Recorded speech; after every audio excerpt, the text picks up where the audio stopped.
मी जसा बघून आलो ना तसं शिंदे साहेबांनी किंवा देवेंद्र साहेबांनी किंवा मला वाटतं ह्या लोकांनी बघितलं पाहिजे ह्या घराची परिस्थिती काय, आणि अशा निवडणुका असतील ना तर नको निवडणुका. आम्ही सगळे फॉर्म परत घेतो, तुम्ही जिंका. ती बघा मुलगी परत उठली. ह्या अशा निवडणुका ही आपल्या महाराष्ट्राची परिस्थिती आणून ठेवली तुम्ही. तुम्हाला कधीतरी कळणार आहे की नाही की तुमचे राज्य कुठे नेऊन ठेवलंय तुम्ही. मला वाटतं आपल्या सगळ्यातला एक माणूस जागा झाला पाहिजे आणि ह्या गोष्टींचा विचार केला पाहिजे. फडणवीस साहेबांना माझी विनंती आहे, एक दिवस प्रचार सोडा आणि प्लीज या. तुम्हाला निवडणुका काय कुठच्या पातळीला नेऊन ठेवल्यात ना आपल्याला कळतील. एक आई, एक बायको, 2 मुली आज अस्थि विसर्जन करून आल्यात.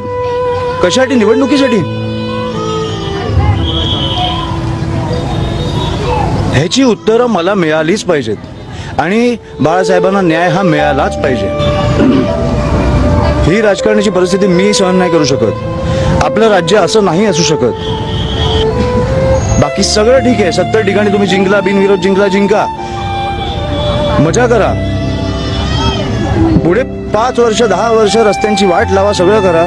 खून नाही झाले पाहिजेत. तुम्ही खुनापर्यंत पोहोचताय आता, तर मी जाऊन भेटणार.